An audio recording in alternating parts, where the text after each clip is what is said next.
Assalamualaikum warahmatullahi wabarakatuh. Selamat malam insan muda, selamat malam Jumat, dan selamat datang di Nightmare Side Testy Mystery yang seperti biasa hadir di YouTube channel Alden Radio untuk menemani malam Jumat kamu sebelum nanti dengerin Nightmare-nya jam 10 malam. Dan di Nightmare Side Testy Mystery malam hari ini spesial, Dimas akan mengundang seorang bintang tamu yang ternyata banyak banget pengalaman mistisnya.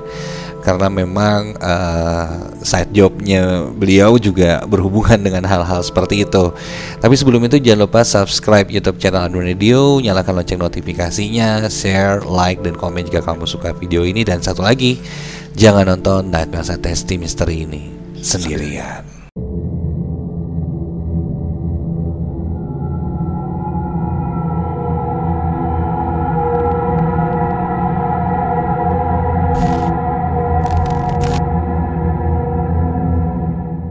Nah mungkin beliau tidak asing ya kalau misalnya kamu emang sering nonton YouTube channel Alden Radio, sering nonton di Nightmare Side. Ini saya juga sering banget bareng sama beliau ya kalau misalnya lagi explore atau ya datang ke tempat-tempat seram. Dan karena pandemi kita jadi agak sedikit jarang ketemu nih. Ya jadinya seringnya di mana ya, Testy Mystery-nya di studio nggak di luar. Tapi mungkin tahun ini kita bakal coba main-main keluar lagi. Ada Kang Jeffrey atau Kang Jeffman. Halo, kabar Kang? Aduh, alhamdulillah saya akhirnya ketemu lagi ya. Ketemu lagi nih kan? Setelah beberapa purnama nih kita menghilang. Wah ya ampun, udah kayak adik cek gitu ya. Gimana Kang, sehat Kang? Alhamdulillah sehat. Ya di masa pandemi ini ya kita lebih terjaga diri aja. Iya. Nah ini ngomongin Kang Jeff nih kan, kita juga sempat dokumisteri Kang Jeff gitu, mungkin bisa lihat sedikit cuplikannya juga di sini. Ya. Terus juga kita pernah explore juga penelusuran bareng sama Kang Jeff gitu ya. Memang Kang Jeff ini bisa dibilang sebagai ahli spiritual lah ya. Insyaallah.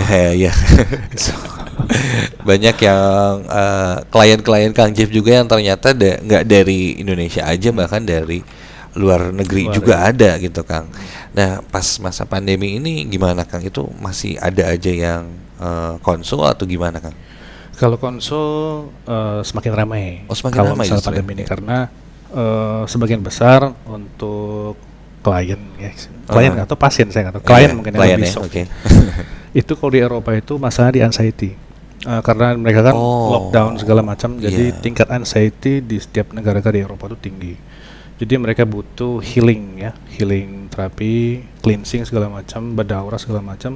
Nah di situ ada jadwal yang sudah yang sudah diatur gitu. Jadi hari ini jam berapa sampai jam berapa, kadang Inggris, Prancis, wow. Ada jam-jamnya.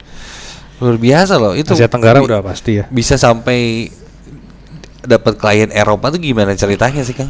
Awalnya dari beberapa klien saya yang sudah saya terapi, ya alhamdulillah normal kan. Setelah dia mengalami sakit itu berbulan-bulan, terapi jarak jauh dengan metode yang mereka bilang masa sih gitu. Hanya apa coba dipukul pakai sapu lidi. Jadi suaminya pukul pakai sapu lidi, saya guide langsung kan gitu. Seperti itu saya transfer doa juga, hilang yang sakit itu.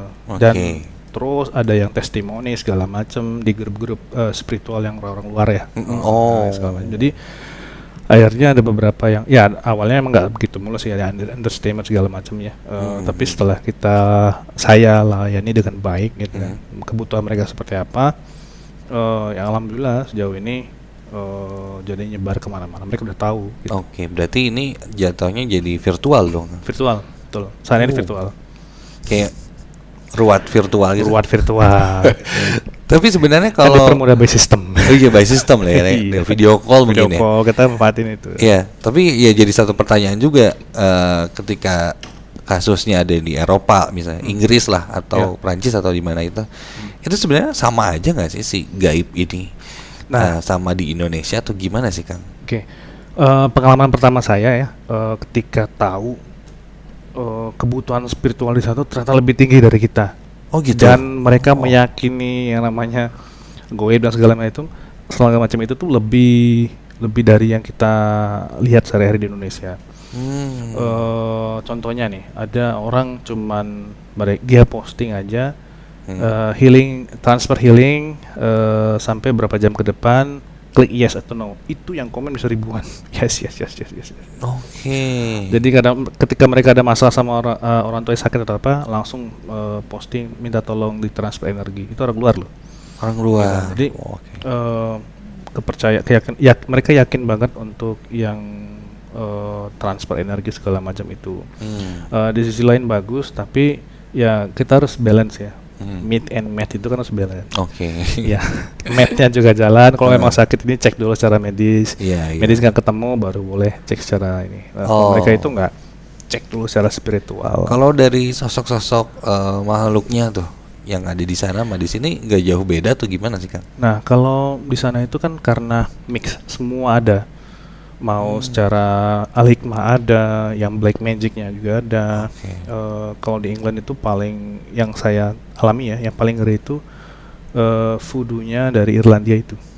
Voodoo Irlandia. Ya, voodoo tapi Irlandia. Nah, itu yang namanya mungkin kita lagi ngobrol ini boneka tuh bisa jalan gitu. Bisa dilihat. Jadi eksistensi dari makhluk itu belum terlihat gitu, kelihatan gitu. Nah, salah satunya yang saya tangani ya beberapa bulan yang lalu itu. Boleh ceritain deh Kang. Ini di mana? Di Inggris. Ini di Inggris. Di Inggris, oke. Inggris. Salah satu kota di sana, tidak terlalu jauh, hanya berapa menit dari Londonnya. 30 menit lah dari London. Ini apa namanya? Anaknya sih yang bermasalah. Anaknya bermasalah, sering kerasukan. Kalau saya lihat ini kerasukan. Kerasukan, kebetulan orang tua yang juga percaya, jadi saya nggak sulit ya untuk melakukan terapi. Berapa tahun anaknya? Anaknya itu kalau sekarangnya udah SD gitu ada? Enggak, 19 tahun lah, 18-19. Oke. Dia start mulai 8 tahun yang lalu. Selama 8 tahun itu ya gitu terus. Gitu terus. Teriak-teriak segala macam. Hilang kesadarannya. Hilang kesadarannya dan ini dimulai dari menurut informasi dari semenjak mereka berlibur ke salah satu negara di Asia Tenggara. Pulang-pulang anaknya seperti itu. 8 tahun yang lalu itu. 8 tahun yang lalu. Jadi hilang semua kontak dengan dunia luar. Biasanya kan jalan atau ngobrol, berkomunikasi ya. Memang anaknya memang agak ada keterbelakangan dari segi fisik ya. Matanya tidak bisa melihat. Tapi untuk smartnya itu luar biasa. Nah, gitu. Perempuan laki-laki sekarang? Laki-laki. Oke. Lanjut. Nah, jadi pertama kali perkenalan saya itu kurang lebih tahun kemarin lah. Ya, tahun kemarin 2019 di bulan sebelum COVID ya. Februari kalau nggak salah, Februari Maret. Jadi langsung cerita to the point. Wah, saya kaget kan. Cerita itu langsung masih teriak-teriak gitu. Pas saya lihat itu kayak orang disiksa. Dia semua panas. Semua panas segala macam. Saya observasi klien saya ini cukup lama karena 1 bulan saya observasi terus ya, cek terus video call gitu ya. Video call apa kebiasaan. Yang paling saya bisa dibilang kaget, keren juga gitu kan, punya kemampuan. Ini kan ibunya buktiin. Ini kan kalau nggak percaya, saya taruh ikannya di sini. Dia taruh ikan nih di dalam satu mangkok kecil itu. Terus dipanggil anaknya yang kerasukan. Sentuh ininya nih, ditunjuk doang, mati kan. 3 detik tuh ngambang. Ikannya mati. Iya, 3 detik tuh. Airnya panas. Nah, itu wah, ini udah nggak beres kan. Nah, akhirnya saya cek segala macam sampai saya terlibat dan memahami konsep kedewaan umat Hindu. Bukan konsep ya, maksudnya di Hindu kan ada beberapa kepercayaan, ada percaya dewa apa ya. Saya sampai memahami Hanuman, Dewa Kali segala macam. Nah, karena case yang pertama ternyata anak ini ada masuk ya Dewa Hanuman itu. Dan itu sudah kita buktikan berapa kali dari gaya dia duduk segala macam ini. Akhirnya ada memang sedikit salah dari perlakuan suaminya, karena suaminya kalau kasta itu tinggi lah gitu. Tinggi lah gitu, saya nggak bisa nyebut yeah. Tinggi gitu. Nah, memang kasta itu yang memang akan berhubungan dengan dewa itu. Oke. Nah, keturunan Dia Arabnya. kepercayaan si orang Inggris ini Hindu. Hindu, betul, Oke. Hindu. Eh, jadi kemudian sudah saya coba untuk tanya batin, saya cuma diskusi, saya coba panggil semua, diskusi aja kan, secara spiritual. Hasil rembukan gitu kan, malam gitu kan. Ada sampai kurang lebih 7 lah yang saya ajak komunikasi, diskusi. Akhirnya muncullah beberapa solusi dengan dilakukan sebuah ritual kecil lah gitu. Dipakein kain, terus beberapa media-media. Proses pemindahannya, itu luar biasa. Tapi media-medianya yang Kang Jeff suruh persiapkan ada di sana tapi. Ya, saya minta tolong disiapkan. Jadi mereka cari itu walaupun agak sulit. Ada kelapa kan sulit. Ada kelapa, terus daun sirih kan sulit banget. Mereka dapat di beberapa toko baba di situ kan, yang orang India juga jual. Akhirnya udah siap malam-malam proses ritual, pakai dupa segala macam. Jadi pemindahan kembali dari anaknya ke ayahnya. Ayahnya duduk. Saya jarak jauh virtual kan, video call. Pas mulai saya tarik itu, saya pindahin, bapaknya langsung berat. Langsung berat ya? Langsung berat pengumpulannya. Dan sempat penyelarasan itu sampai berapa hari panas gitu. Alhamdulillah anaknya dalam waktu saat itu juga dan normal berdiri biasa. Waktu sebelumnya berdirinya itu bukan seperti kayak manusia normal gitu. Karena itu. Nah, itu case pertama. Wah, beres nih alhamdulillah gitu kan. Nah, selanjutnya semakin puncaknya semakin tinggi, akhirnya ya udahlah, harus full nih, saya bilang all out banget ini. Saya siapin, saya puasa dulu segala macam, sampai 3 hari saya puasa. Pas hari hanya udah dihantem langsung keluar. Itu dari apa? Dari badannya keluar terus kemana-mana, liar dulu awalnya. Dari badan si bapaknya berarti? Si anak itu. Oh, anak itu. Kan masih ada tuh. Case yang berikutnya dia udah bisa berjalan, cuman dia masih kena ada lagi gitu. lagi. Tapi yang lain, yang intinya lah gitu ibaratnya. Akhirnya ya diproses dari jauh, tembak jauh, terus keluar tapi liar sih, wujud itu kayak peri, tapi kalau kita lihat dengan sesama kayak wujud orang yang lagi marah, berubah lagi kayak pocong gitu lah. Gini terbang akhirnya lari kemana-mana. Jadi di situ tuh ada monitor CCTV di handphone dia. Nah, di videoin juga sama dia, nih gitu, saya ngelihat gitu. Nah, akhirnya suruh tangannya seperti ini ibunya. Ketika gini saya suruh dia baca sesuatu, akhirnya ngerapat gitu. Nah, gini ngikut deh. Itu tuh 2 jam loh. Wah, lama banget. Wah, itu live konser 2 jam. Video call. Untung sinyal bagus ya Kang ya. Nah, iya. Sekarang gini, jin mana sih bisa kuat 2 jam? Iya. Di kita ini kan ibaratnya berapa detik set hilang gitu. Ini mah 2 jam. 2 jam, akhirnya nego, minta akhirnya saya giring dia pakai daging ayam, digiring keluar. Terus saya lihat, waduh ini apa ya? Kan kita kan selalu pusing kan, 2 jam nggak keluar. Saya cobain, akhirnya saya coba tarik juga ini dia, perhatian makhluk itu kan. Saya tanya, bahasa yang saya tangkap itu adalah daging ayam. Memang bahasanya agak aneh sih. Akhirnya saya kasih tahu, ya, langsung ngerti. Oh ya, saya tahu. Ya, si ibunya mungkin pernah melakukan ritual seperti itu. Akhirnya daging ayam diolesin apa segala macam, dibawa kan. Kan masih tambung ini, gini gitu, digiring lah gitu, sampai keluar daging ayam dilempar, tutup pintu gitu. Nah, aneh ya, mungkin karena digituin ya mungkin hilang atau gimana. Biasanya kan yang namanya hantu tinggal masuk lagi kan. Tapi alhamdulillah sampai sekarang udah nggak ada lagi. Itu case yang kedua, masih banyak. Nah, akhirnya terakhir saya pakai metode meet and match itu. Jadi menutup semua hal yang berbau spiritual. Itu terakhir itu. Gitu, tutup. Itu akan menciptakan barrier sendiri, Kang. Barrier sendiri. Ketika ada penampakan, kita langsung anggap itu secara logik. Oh, mungkin angin, oh mungkin apa. Itu ketutup. Alhamdulillah normal sampai sekarang. Tapi itu sempat kelihatan kamera nggak sih? Yang makhluk-makhluknya? Iya. Wah, kelihatan terus. Iya, videonya ada. Wah, itu siap. Nih kita lihat cuplikannya nih.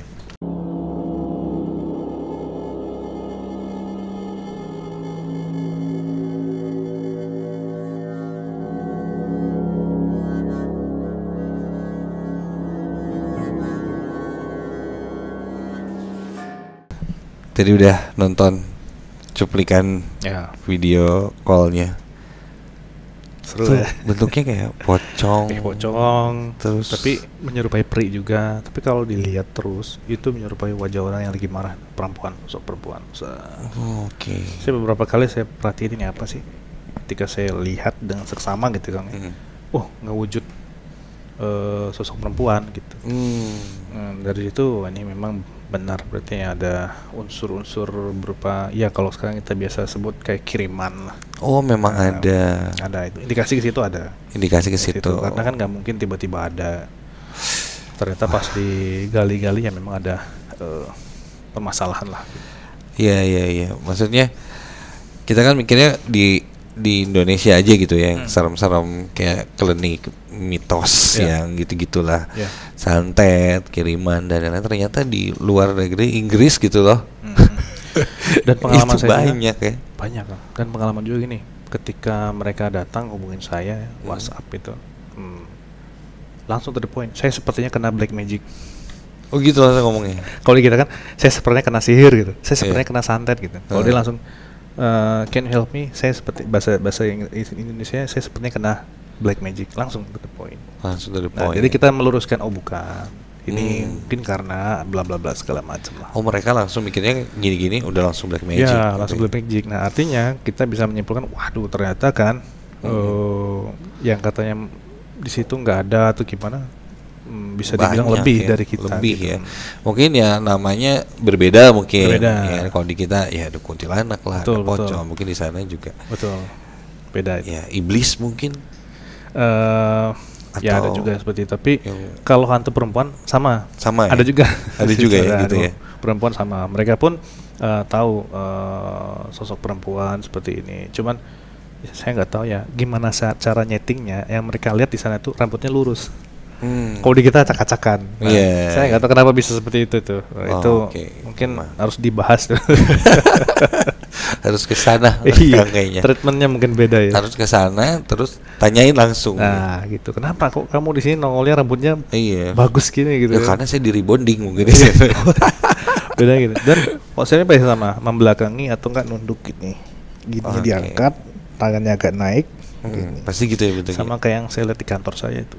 Di kantor. Oke, nah ini menarik nih sekarang. Ngeri itu Kita pokoknya. balik lagi ke Bandung nih. Tadi udah jalan-jalan deh. Udah jalan-jalan ya Kang ya. Di Oke, kantor Kang Jeff. Kantor. Daerah mana nih Kang? Saya kerja atau kantor saya di Kiara Condong. Daerah Kiara Condong. Kiara lah ya. Condong. Itu gudang tua sih Kang. Hmm. Gudang tua. Yang dulu tuh zamannya itu pabrik sepatu. Pindah ke gudang Sarimi dan seterusnya sekarang jadi Oke, jadi sewa-sewain lah. gudang lah ya. Oke. Gudang, ada perkantoran. Nah ini saya sudah kenalan sih sebenarnya sama makhluk ini. Punya nama. Ada namanya. Ada namanya. Oh, jadi si makhluk ini penunggu di sana lah ya. Penunggu di sana. Penunggu di sana. Penunggu di sana. Awal saya di situ tuh 2017 pindah ke sana. Awalnya nggak biasa. Maksudnya ketika saya menempati tempat itu, terus ngobrol sama yang di bawah, yang kantor yang lain ya. Kang di atas, ya. Wih, yang sebelahnya tersiun gitu. Saya nggak tahu, wah ini ada sesuatu nih gitu kan. Tapi sambil ketawa mereka udah. Terus kenal sama yang penjaga di situ, terus ngobrol-ngobrol. Pernah ada yang meninggal, bunuh diri katanya di kamar mandinya, tempat banget di atas itu. Oh gitu, saya bilang. Wah, menarik nih saya bilang gitu. Menarik ya. Wah menarik nih saya bilang. Punya teman baru gitu kan. Nah saya tuh emang kalau biasa pulang itu pastiin semua tim pulang, baru saya cek dulu pekerjaan segala macam, nyantai dulu. Nah awalnya cuma denger senandung aja sih. Senandung kayak mirip-mirip lagu Happy Birthday tapi nggak tahu diapain gitu. Tapi sepintas kedenger tuh kayak Happy Birthday gitu. Tapi lagu selamat ulang tahun. Iya. Tapi nah itu kayak gitu pakai gitu lah. Tapi nggak kayak gitu juga gitu. Susah sih untuk dijelasin ya. Nah terus sering lah itu, terus yang lewat-lewat mah udah biasa. Pas mungkin jelas banget itu tuh tahun 2018 lah, jelas pisan itu mah. Jadi lagi ngetik terus sekitar jam 10-an lah, mau hampir jam 10. Saya tuh ngelihat di belakang saya tuh ada pintu kaca. Di dalam itu ada meeting room yang memang lama nggak dipakai. Meeting room. Nah, konon ceritanya suka di situ. diemnya di situ. si sosok perempuan ini. Betul. Tapi dia emang sosok yang bunuh diri itu sebenarnya atau bukan? Kalau ini namanya, kalau Mbak Centini namanya, Centini itu, saya nggak tahu dia. Saya tahu namanya itu bukan komunikasi tapi lewat mimpi. Datang saya Centini, entah Centini, Centini saya nggak tahu. Tapi memang dari wujud yang saya mimpi itu agak sedikit sipit sih, buat baju warna merah. Nah, ini tuh informasinya memang suka di kamar mandi, suka di meeting room, suka juga di sebelah kantor saya itu ada tempat penyimpanan mobil-mobil yang bekas tabrakan, yang hancur, bahkan darahnya masih ada katanya. Nah di situ ditumpuk-tumpuk itu di situ, dalam satu ruangan. Kadang mobil dinyalain, di situ. Bunyi sendiri. Puter radio di situ. Nah kerjaan dia juga. Jahil juga ya berarti. Pas balik lagi ya malam itu kursi yang ada rodanya itu gitu loh di belakang saya. Wah, didorong. Iya, mantap nih saya bilang itu kan. Kayak di film-film kan. Sempat diam kan, saya diam. Tenangin dulu kan, lihat pintu sudah gelap gitu kan, lampu udah yang di bawah juga udah pada pulang kayaknya. Terus beres itu udah kan sudut mata kita ini kan bisa, walaupun kita ngelihat keluar ke depan ya, kita tuh bisa tahu. Terlihat lah ya. Itu tuh mainin kursi. Terus maju mundur. Aduh nih saya bilang, saya kan diam. Ini gimana ya? Saya pulang, kerjaan masih banyak. Besok udah numpuk lagi. Atau saya ajak ngobrol, biar siapa tahu di warung kita dilayani, diem gitu. Akhirnya ya udah, saya stop, saya lihat kosong, nggak ada apa-apa. Nggak ada ya. Saya berdiri dulu kan, pas berdiri, saat itu saya jalan mau keluar, nggak jadi, bawah udah gelap banget. Nanti aja lah saya bilang, nunggu security kan kalau mau tutup kan ke atas dulu, Pak belum pulang. Pak tunggu barengan gitu. Nunggu itu aja lah saya bilang. Akhirnya saya tidur-tiduran tuh di sofa, tidur-tiduran.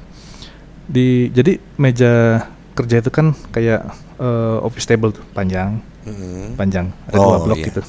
Nah, jadi pas lagi main game, lihat itu, saya ngeliat udah itu jelas itu duduk di tengah-tengah tapi di meja satu lagi, gitu, nunduk gini aja, rambutnya lurus ya, lurus, agak putih rambutnya, bajunya itu kebaya tapi warna merah, ini kurus banget loh, kayaknya manusia nggak sekurus itu loh, ini sama ini tuh hampir rapat gitu loh. Iya gini banget. Ini tangannya bukan sempat lihat sih, maksudnya tangannya itu kalau saya bentuknya gini ya, kan si kursi agak tinggi nih, ini monitor gitu. Nah dia gini, ini ngerapat banget gitu. Tangannya gini. Iya. Udah putih ke abu-abuan Kang. Terus saya plok langsung mata. Wajahnya ketutup. Cuman di sini tuh ya putih keabu-abuan lah gitu. Putih keabu-abuan. Jelas sama saya jelas. Akhirnya ya udahlah, udah kayak gini kan, kenalan aja lah. Siapa tahu kalau lembur kamu mau nemenin nggak apa-apa gitu kan. Akhirnya saya mulailah itu buka komunikasi kan. Gak ada respon, ngilang kan. Setelah dia beberapa detik saya lihat terus ngilang. Udah saya pulang, baru saya mimpi itu loh. Barulah setelah dia kenalan ngomong namanya. Cuman teman kantor diteror itu mulai. Setelah itu ya saya kan pulangnya nggak lembur, besoknya pulang ada yang lembur. Wah habis itu. Itu manekin kan, ada manekin tuh. Gitu jatuh. Terus si jendela dikelacak. Waduh, ekstrim juga itu nih. Sampai pintu kantor nggak dikunci. Gerusu pulang. Waduh, saya bilang ya ini nih. Nah akhirnya dapat laporan lah besok ya, sama temen. Pak, saya belum sedih aja, aduh nih kayak kemarin nih. Nah kemudian saya pulang overtime lagi, belum nggak ada, cuman hawanya aja sama biasanya nyanyi sama gerasa gerusuk gedebuk segala macam. Namanya Centini. Kalau mau manggil ya panggil aja 3 kali, insya Allah datang. Katanya gitu. 3 kali datang. Nah jadi ada teman aja kalau malam-malam tuh ngetik gitu segala macam, kayaknya ada deh di sebelahnya ada deh. Kita ngeliatin ini kan ke fokus ke depan, sebelahnya, oh bener ada. Oke. Krek, krek, krek. Itu aja kerjaannya gitu, suka main kursi. Tapi dia emang tujuannya ganggu atau emang ya udah sih dia beraktivitas aja biasa menurut dia tuh? Dia ganggu kan. Emang dia ganggu. niat mengganggu. Niat ganggu. Bahkan satu area yang di sebelah gudang sebelah itu tuh lampu tiba-tiba mesin mobilnya dinyalain. Ini dia kan ada yang gudang yang buat tumpukin mobil-mobil yang hancur itu. Ada lagi yang ekspedisi yang sewa. Kayak gitu. Nah itu suka mobil dia itu dinyalain, musiknya digedein, lampunya dimain-mainin itunya. Pernah sampai satu area itu bau melati semua. Bau melati. Nah, cara dia kalau yang terakhir saya lihat dari yang security, dia itu seperti kayak patroli, Kang. Kayak kontrol gitu. Jadi dia jalan nyamping tapi cepat gitu loh.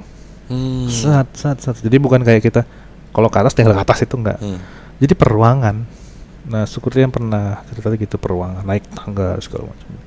Tapi dia kayak ngambang gitu loh. Emang berkeliling dia ya? Ya, berkeliling. Waduh. Ngomongin Centini saya jadi nggak pengen manggil 3 kali. Takutnya datang ke sini. Tapi nggak apa-apa. Nggak apa ya? Masukin. Wah, masukin sini aja deh. Jadi pengalaman Centini ini jujur kalau serem saya takut sih sebenarnya. Tapi yang bisa kita survive dari rasa ketakutan itu adalah menguasai rasa takut itu sendiri, kan. Menguasai rasa takut ya, kan. Itu sebenarnya kuncinya di situ.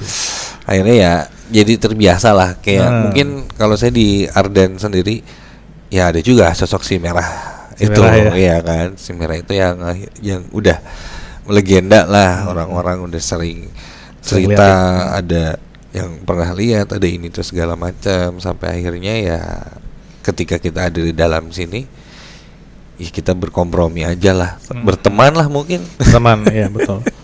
Namanya seperti itu biar nggak saling ganggu gitu. Kenal lah, jadi kan kayak kenal lah si ini mah gitu. Mungkin kalau ada orang baru dia siapa nih, kenalan. Betul. Dan kadang kita kan nggak tahu di alam sana itu kan seperti apa, Kang. Mungkin mereka udah dari zaman kapan kita kan. Kita kan nggak tahu, mungkin ada alamnya di situ kan, ada alam lain, Bunian gitu. Iya. Jadi inget tuh waktu Bunian, pengalaman waktu di Limbangan. Kang Dimas kalau ke sana ngeri banget itu. Saya sampai sekarang kalau dengar itu tuh masih gemeteran gitu. Itu gimana, Kang? Ini kayak menarik banget. Jadi nyambung ke Bunian ya. Iya. Jadi ingat Centini kan Bunian. Jadi Bunian jadi ingat pengalaman saya. Saya lumayan ya meyakini lah gitu. Kalau misalnya kita di sini di studio. Di dalam studio kita ada meja, ada ini segala macam. Mungkin di sisi yang lain dari masih di tempat ini, cuma di dimensi yang lain, di sisi yang lain ini mungkin bisa jadi hutan, bisa jadi pohon, sungai yang mereka tinggal mungkin di sini dan lain-lain. Nah, dimensi yang di other side lah, upside down lah kalau kata Stranger Things tuh. Nah, ini ada pengalamannya, kan. Jadi kalau menurut saya kayaknya Bunian. Jadi pengalamannya itu ya tahun-tahun 2020 ini sih pertengahan. Saya ke Limbangan. Kebetulan saat itu ada rezeki dan saya buka pondok pesantren di sana. Namanya Majelis As-Sofia. Di situ ada paman yang bantu. Ya untuk melatih ngaji warga di sekitar. Terus kita bangun air bersih untuk warga sekitar semuanya. Nah, ceritalah itu yang dirahasiakan itu. Sebelumnya nggak tahu berarti. Sebelumnya memang tahu tapi ya udahlah itu diam aja gitu. Jadi rahasia di situ. Kang katanya. Kang Jeb berani tuh cenah. Gitu berani enggak? Di situ ayah desa. Dulu tuh yang mimpinnya tuh yang Nyai Ronggeng lah gitu di situ. Nah, desa itu teh dulu dia bilang. Nih lihat tuh dia bilang. Ada pohon bambu kan jauh, Kang, sampai 5 kilo lah itu jalan setapak dari tempat, bahkan lebih dikit lah itu. Oh ya kelihatan. Mau nggak ke situ, nanti ceritanya di sana. Oh ayo tuh. Udah. Berangkatlah ke situ sama paman gitu.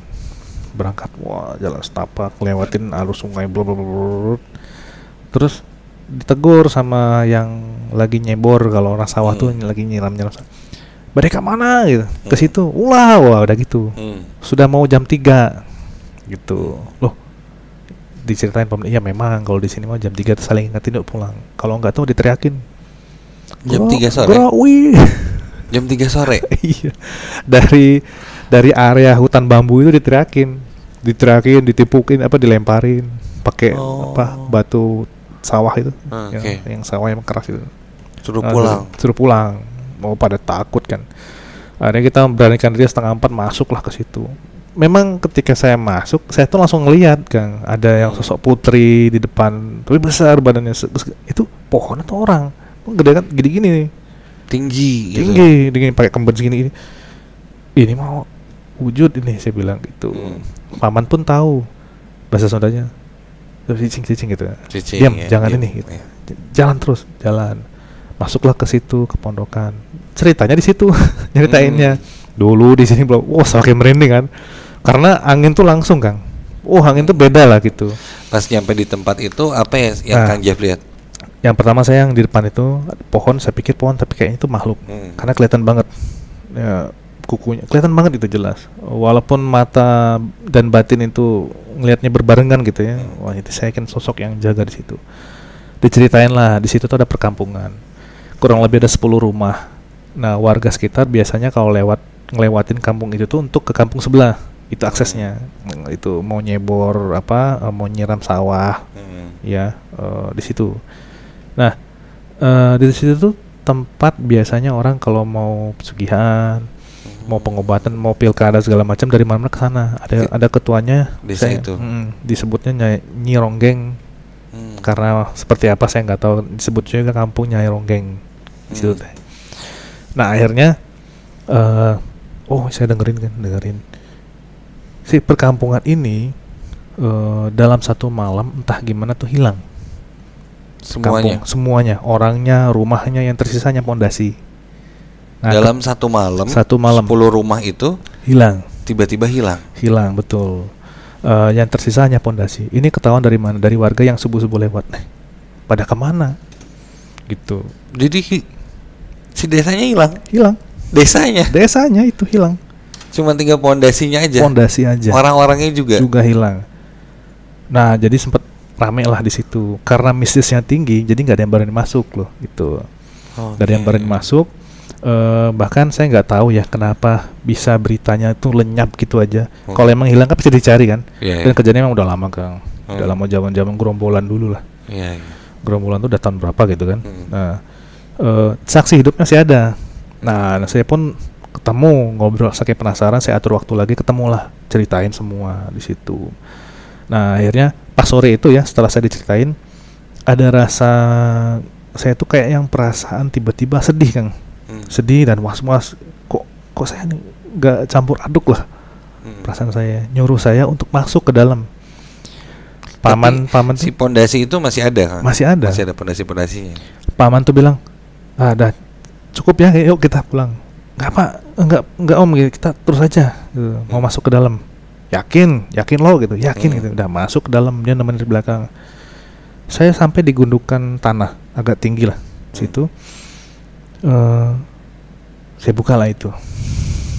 Buka yang namanya doa kehadiran. Saat saya buka, udah Kang, suara teriakan anak kecil, ibu-ibu, bapak-bapak, warga semua ya. Jelas banget. Paman itu tuh langsung, ayo. Paman juga dengar. Denger dia. Ayo. So, mau balik ya. Mau balik. Saya duduk kan. Sebentar. Sebelah saya aja Pak, Om gitu. Mang, sebelah saya aja Mang, saya bilang gitu. Udah mulai itu. Gedengan, saya fokus. Kayak penyiksaan aja Kang. Wah, anak kecil. Waduh, saya bilang. Nah, tiba-tiba Sep, tolong emak Sep. Sep gitu. Tolong emak gitu. Suara kedengaran. Wah, naik semua. Saya naik semua sampai merinding nih. Muncul emak-emak gitu ya. Masih pakai baju rumah kayak dasar. Ini udah hangus sebelahnya hangus semua, hitam semua di sini. Wah, ini udah hancur. Tolong emak, tolong emak. Muncul dari sela-sela bambu. Saya tuh udah sudah kayaknya takut masuk ke alam situ juga gitu loh kan. Udah tapi sudah ya, saya sudah keburu buka gitu kan. Mau mundur kayaknya nggak ini banget lah gitu. Nggak saya banget gitu. Asik. Maju terus ya. Oke. Terus pas itu ngobrol, saya pun masih sedih kan sekarang. Emak saya dah sampaikan salam ke kulawargi. Mak saya dah gitu. Mak saya dah namanya. Oh ya mak. Mamang rusuh. Naon cenah. Minta di ini sampaikan salam. Sok lo di Al-Fatihah kan baik. Akhirnya tawasul lah kita di situ. Khususon untuk semua para ruh mungkin ya. Atau para khorin di sini. Khususan mak saya di Al-Fatihah. Yang tadi angin udah kayak angin ribut tuh, pohon tuh beradu-radu bertak-tak pohon bang, hilang pelan-pelan, suara nangis hilang pelan-pelan, bahkan suara bambu yang beradu hilang pelan-pelan, bau bangkai itu pun hilang. Nah setelah saya agak tenang, saya masih mikir gitu sampai sekarang, kok bisa ada perpindahan ini gitu loh. Kan banyak orang yang nggak tahu di situ ya. Mungkin akibat satu perbuatan orang ya, yang melanggar janji mungkin dengan alam sana, jadi keambil semua gitu kan. Akhirnya saya mapai, ibarat nyari pondasi dan ketemu. Oh ini tempatnya. Wah, saya bilang sudah, saya pegang pondasinya, saya bacakan kira-kira juga Al-Fatihah. Mohon agar Allah mengampuni ya semua dosa saya. Kalau memang masih hidup ya semoga diberikan yang terbaik gitu, seperti itu. Akhirnya kita pulang. Emang di pondasi itu ada apa yang terlihat? Nah waktu di pondasi itu saya itu kayaknya ya mungkin di saat itu masih ada itu mungkin pintu pertama masuk ke dalam desa itu, perkampungan itu. Kayak kita kan mau masuk desa ini kan ada masuknya selamat datang. Nah di situ. Saya masuk, nah kayaknya di sini letak ininya. Saya mungkin sama Allah dibukakan juga bayangan posisi rumahnya. Kita berdua itu seru banget. Wah ini kesini ketarik semua, gini ya. Ketarik semua. Ketika dapat, itu aja teriakan Mak Saidah itu. Wallahu alam itu arwah kah, jin kah segala macam. Tapi bagi saya itu pengalaman yang luar biasa itu. Diteriakin gitu dalam kondisi kita lagi bingung mau ngapain kan. Mau pulang tuh kayak berat gitu. Mungkin disuruh diam di situ, disuruh berdoa di situ. Karena sampai ini sejauh ini warga sekitar pun ya kalau siang kayak berani di situ. Ada pondokan kecil sih di situ. Tapi udah jam 2 setengah 3 udah gak ada. Udah sepi. Waduh, merinding saya dengarnya. Wah, ini pengalaman yang menarik ya. Cerita yang menarik bahwa sisi lain di dunia kita yang sekarang ini ternyata kita nggak pernah tahu. Bahkan nyatanya mungkin yang dialamin sama Kang Jeff di desa itu bisa kisah nyata, hilang semua ya. Mungkin entah tahun berapa ya. Iya. Udah lama sih soalnya. Tapi si desa itu jadi menyimpan satu mitos yang serem. Ya merinding lah, entah, makanya jadi penasaran itu kenapa itu. Tapi masih jadi tanda tanya juga ya, kenapa sih akhirnya jadi hilang semua dan siapa nyeronggeng ini gitu. Jadi saya coba pengen nanya sih kemarin, saya tanya sih, bukan coba, saya tanya kayak itu. Mereka bilang takut ada apa-apa ngebahas itu mah. Jadi nggak ada yang jadi mau takut bahas. Keluarga dia ada apa-apa. Jadi ya karena mungkin di desa seperti itu yang mungkin sebagian besar meyakini kan sakral itu. Jadi udah ini aja jadi rahasia di wilayah itu aja. You know who mungkin ya. Kalau di Harry Potter kayak jangan ngomongin Voldemort lah. Nanti kepanggil gitu kan. Wow, menarik sekali. Ini kita udah menjelajah banget ya dari mulai Inggris ya kan, Ya, terus jalan-jalan. daerah Kiara Condong sampai ke Kiara Condong. Limbangan, dan ini jadi cerita-cerita yang menarik nih. Dan semoga next kita bisa explore lagi ke Ya. tempat-tempat yang menarik juga barengan sama Kang Jeff ya. Nah, pasti. Tunggu aja untuk ekspedisi atau dokumisteri lainnya, karena Iya. kita juga ingin nih lumayan lah tipis-tipis keluar dari studio nih. Iya. Menghirup Bosen. udara Iya. segar di luar, Bosan di sini dibarengi terus. Ketemunya suara-suara. ini terus nih kan. Ini ya? Iya, main yang lain gitu. Ya udah Kang Jeff, terima kasih banyak. Sama-sama. Kang Ceritanya Dimas. menarik sekali. Kalau kamu Alhamdulillah. suka sama cerita Kang Jeff atau punya pengalaman, Ya. pernah dengar cerita-cerita yang mungkin agak mirip juga, bisa komen Oke. di bawah. Dan Kang Jeff juga punya YouTube channel ya Kang? Ada. Oh, boleh apa dikasih tahu Kang? YouTube channelnya Kang Jeffman aja. Kang Jeffman. Itu YouTube-nya spesialis pelatihan kebatinan sih sebenarnya. Wah, itu siapa tahu yang ingin ceki-ceki boleh, jangan lupa di subscribe Langsung juga. aja Kang Jeffman. Siap deh kalau gitu. Terima kasih Insan Muda. Oke. Sampai ketemu lagi di Night Side selanjutnya. Dimas siapa pamit? Kang Jeffman juga, Pak. Oke, kalau gitu Assalamualaikum warahmatullahi wabarakatuh. Dan satu lagi ingat, jangan nonton Night Side Testing Misteri ini Sendirian.